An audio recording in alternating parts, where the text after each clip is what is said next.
got them on a system. Y'all now. need to video that and say how everything's changed. It used to be all the big cameras and look at modern. Y'all could write an article about that. Well, the cool thing is I will today, Coach. About day Roger 20, that built might this be the thing. best. You built this? Those are wood Well, you need to clamps. patent it. I'm dead serious. Start That's how selling. people make. I mean, who's the Colorado guys that invented the thing that goes on the back of the phone? They're all making millions.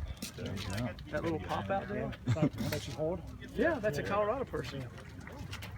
Probably got yelled at in class for holding their phones so they put on a thing they can see it. We're good to go, Coach. All right.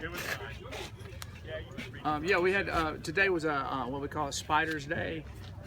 We don't play with spiders. They're pads, the type of pads they wear. So it's instead of just going in helmets, we wear spiders so we don't hurt shoulders and that type of thing. And it was a good practice. A lot of going through last play situations, game situations, all the different strategic parts of the game. We do that a lot on all our Spider Days.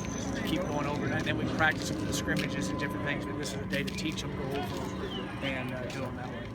3 weeks from today, you guys open up. Does the clock seem like it's starting to tick a little faster, or does that still seem like a long way off? No, it's ticking real fast to me. But 3 weeks, it's good. Today's the last day of class, so the kids have finals and that type of thing today. That's why we had a little bit lighter practice too, so they're turning in paper. So school will be over today, so then we'll have about 2.5 weeks without any class or anything, which would be good. Tomorrow's scrimmage is going to be similar to last Saturday's. Any differences? Yeah, it'll be similar. We'll be able to do a little bit more. We're farther into camp, so we'll do more stuff, more of our defense, more of our offense than we did in the last scrimmage. Jared Coe seems to be past his health issues. Has he been relatively healthy during camp and looked pretty good? Don't jinx it. I know. Ryan, don't jinx it. Yeah, he's doing really well, and he's always played well for us. He said, he had the ankle at the end of the year last year, but he's had a good camp, and him and Jeremy, they're like having two old vets for us, like a pro vets. They've done excellent. They've been beside each other, out there beside each other every day. They're doing a great job, and Jared's had an excellent camp. How much of a playbook would you say you have installed at this point? We have everything in. We have everything now. Executing it is a different thing. So we put it all in, and then we keep repeating it, and it's all about repetition. So we have it all in. Now we just got to be able to execute it better, and then get, it's all about the details that make the difference in the plays. Because anybody can just call plays. It's all the details within it, and so we're getting better at that as we go. 2 practices in, what's your first impression of Kevin George?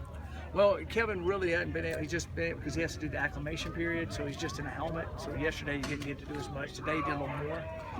He looks like we thought, long and athletic, and we'll just see how it goes from there and see how he can progress. But definitely long and athletic like we thought, for sure. Are these scrimmages a chance for young guys to make an impression, even more so than maybe in a regular practice, to get out there and Yeah, it turn is. your head? Well, there's 2 things that happen with a scrimmage.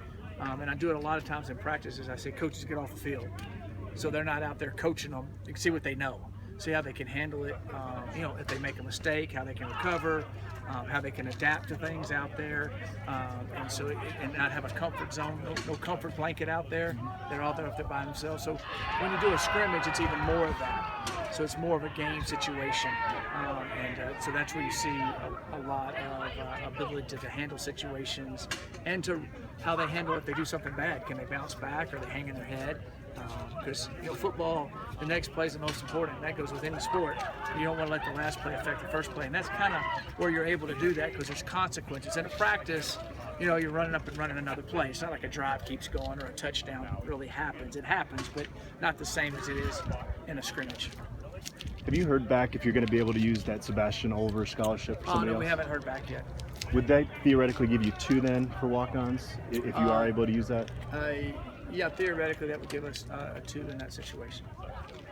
Is Stefano the oldest player you ever coached? No, I coach in the NFL. Right. So I coach. I meant at college. Yeah, at the college. Yeah, definitely in Thank you. college. No doubt.